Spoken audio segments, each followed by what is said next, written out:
Hi മക്കളെ, എങ്ങനെ ഉണ്ടായിരുന്നടാ ഇന്നത്തെ മാത്സിൻ്റെ എക്സാം? എന്താണെങ്കിലും നിങ്ങളൊന്ന് കമൻറ്റ് ചെയ്യാൻ. അതൊരിക്കലും ഒരു ടഫാണ് സാറേ, ഓക്കെ ആയിരുന്നു സാറേ എന്നുള്ളതല്ല എനിക്ക് കേൾക്കേണ്ടത്. ആ ഒരു പരീക്ഷാ ഹാളിൽ വെച്ച് നിങ്ങൾ എന്താണ് അനുഭവിച്ചത് എന്നാണ് എന്ത് ചെയ്യേണ്ടത്, നിങ്ങൾ ഡീറ്റെയിൽ ആയിട്ട് കമൻറ്റ് ചെയ്യേണ്ടത്. മറ്റൊന്നും കൊണ്ടല്ല, ഈ ക്വസ്റ്റ്യൻ പേപ്പർ ഇട്ട ആളും അതിൻ്റെ ബന്ധപ്പെട്ട അധികാരികളും അത് കാണേണ്ടിയിരിക്കുന്നു. കാരണം ഇന്നത്തെ മാത്സിൻ്റെ എക്സാം കഴിഞ്ഞതിന് ശേഷം ഒത്തിരി കുട്ടികളാണ് എന്നെയൊക്കെ വിളിച്ച് കരയായിരുന്നു. അവർ സാറേ, ഇമ്മാതിരി ടഫായിട്ടുള്ളൊരു മാത്സ് എക്സാം ഞാൻ ഇതുവരെ ചെയ്തിട്ടില്ല. എനിക്ക് ക്രിസ്മസ് എക്സാമിന് എനിക്ക് ഫുൾ മാർക്കായിരുന്നു, മോഡൽ എക്സാമിന് എനിക്ക് ഫുൾ മാർക്കായിരുന്നു. പക്ഷേ ഇത്തവണത്തെ ചില ചോദ്യങ്ങളൊന്നും എനിക്ക് എങ്ങനെ തുടങ്ങണമെന്ന് പോലും എനിക്കറിയില്ല എന്നാണ് കുട്ടികൾ പറഞ്ഞത്. ഞാൻ ആ ക്വസ്റ്റ്യൻ പേപ്പർ എടുത്ത് നോക്കുമ്പോൾ പല പാഠങ്ങളിൽ നിന്നും ഇതുവരെ ചോദിക്കാത്ത ഹൈ ലെവൽ ക്വസ്റ്റ്യൻസ് ആണ്. ട്രിഗ്നോമെട്രിയും ലിമിറ്റ്സ് ആൻഡ് ഡെറിവേറ്റീവ്സും പൊതുവേ കുട്ടികൾക്ക് ടഫുള്ള ചാപ്റ്റേഴ്സ് ആണ്. അതിൽ നിന്ന് ഏറ്റവും ടഫുള്ള ക്വസ്റ്റ്യൻസ് ആണ് ട്രിഗ്നോമെട്രി എന്നൊക്കെ ചോദിച്ചാൽ ഒരു 9 മാർക്കിൻ്റെ ചോദ്യം എനിക്ക് തോന്നുന്നത് കേരളത്തിലെ 90% കുട്ടികൾക്കും അതിൽ നിന്ന് 1 മാർക്ക് പോലും കിട്ടരുത് എന്നുള്ള ഉദ്ദേശത്തിൽ ഇട്ട പോലെ ഉണ്ട്. എന്തിനേറെ പറയുന്നു, ഏറ്റവും എളുപ്പത്തിൽ സ്കോർ ചെയ്യാൻ പറ്റുന്ന ലീനിയർ ഇൻഇക്വാളിറ്റീസിലെ ചോദ്യം പോലും എനിക്ക് തോന്നുന്നു ഭൂരിഭാഗം കുട്ടികളും എന്ത് ചെയ്തിട്ടുണ്ടാവില്ല.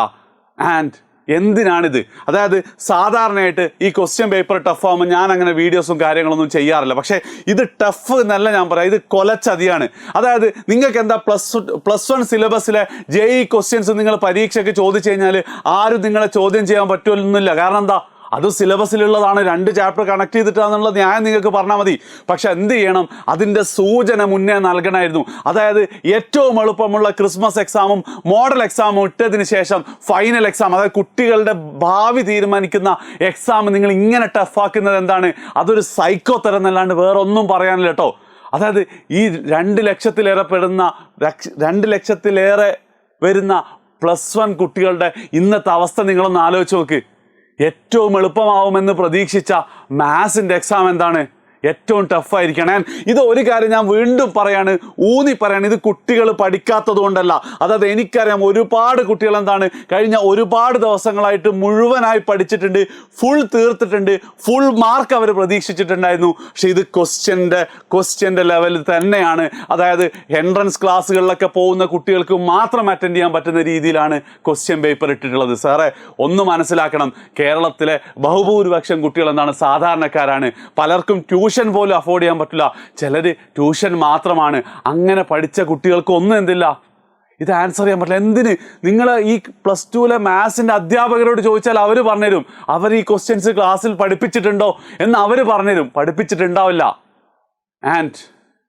ഉറപ്പായിട്ടും ഇതിനൊരു പരിഹാരം വേണം. ഒരൊറ്റ പരിഹാരം മാത്രമേ നിങ്ങൾക്ക് ചെയ്യാൻ പറ്റൂ. ഒന്നല്ല, 2 പരിഹാരം.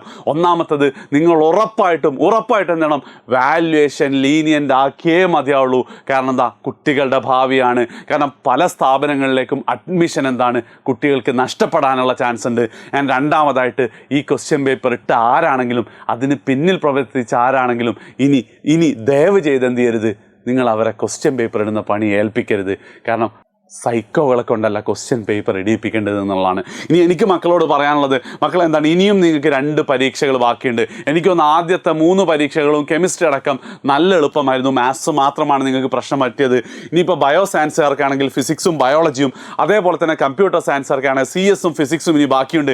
എന്താണോ നമുക്ക് മാത്സിൽ നഷ്ടപ്പെട്ടത് അതെന്ത് ചെയ്യാൻ പറ്റണം, ഫിസിക്സിലും ബയോളജി അല്ലെങ്കിൽ ഈ 2 സബ്ജക്റ്റുകളിലായിട്ട് നിങ്ങൾക്ക് നേടുകയാണെങ്കിൽ ഇനിയിപ്പോൾ നമുക്ക് ഇംപ്രൂവ്മെൻ്റ് എക്സാം എന്നുള്ള ഓപ്ഷൻസ് ഒക്കെ ഉണ്ട്. അതിപ്പം അടുത്ത വർഷത്തെ ഫൈനൽ എക്സാമിൻ്റെ കൂടെ ആണെങ്കിലും ഒരൊറ്റ സബ്ജക്റ്റ് ആണെങ്കിൽ നമുക്കത് എഴുതിയെടുത്ത് ഈ ക്വസ്റ്റ്യൻ പേപ്പർ ഇട്ടവരോട് മുഖത്ത് നോക്കി എന്ത് ചെയ്യണം, നമുക്ക് മറുപടി പറയാൻ പറ്റും. പക്ഷേ അതിന് ഒരൊറ്റ കാര്യം നിങ്ങൾ ശ്രദ്ധിക്കണം, ഫിസിക്സും CS-ഉം അല്ലെങ്കിൽ ഫിസിക്സും ബയോളജിയിൽ എന്ത് ചെയ്യണം, ഫുൾ മാർക്കിൽ കുറഞ്ഞതൊന്നും എന്ത് ചെയ്യരുത്, നിങ്ങൾ ലക്ഷ്യം വെക്കരുത്. ആവശ്യത്തിന് നിങ്ങൾക്ക് സ്റ്റഡി ടൈം ഉണ്ട്. ഇനി അങ്ങോട്ട് നിങ്ങൾ സീരിയസ് ആയി പഠിച്ചാൽ ഉറപ്പായിട്ടും നിങ്ങൾക്ക് നല്ല മാർക്ക് തന്നെ സ്കോർ ചെയ്യാൻ പറ്റും. അതാണ് ഇവന്മാരോടൊക്കെ നമുക്ക് ചെയ്യാൻ പറ്റുന്ന ഏറ്റവും വലിയ മധുര പ്രതികാരം. സോ ദ പാത്ത് വളരെ ക്ലിയർ ആണ്. അടുത്ത 2 പരീക്ഷകളും ഫുൾ മാർക്ക്. മാത്സിൻ്റെ റിസൾട്ട് വന്നതിന് ശേഷം നമ്മൾ തീരുമാനിക്കും ഇംപ്രൂവ് ചെയ്യണോ വേണ്ടോ. ചെയ്യുകയാണെങ്കിൽ മാത്സിലും നമ്മൾ ഫുൾ മാർക്ക് തന്നെ അടിക്കും. ഇതെന്ത് ചെയ്യുക, മാക്സിമം നിങ്ങൾ എല്ലാ ഫ്രണ്ട്സിനും ഷെയർ ചെയ്യുക. അതേപോലെ തന്നെ ഇന്ന് രാത്രി 7:30 ഒരു സ്റ്റഡി പ്ലാൻ ഉണ്ട്. എങ്ങനെ ഇനി അടുത്ത 2 പരീക്ഷകൾ അടിപൊളിയായിട്ട് പഠിക്കാന്നുള്ളൊരു പ്രോപ്പർ ടൈം ടേബിൾ പറഞ്ഞു തരാനുള്ളത്.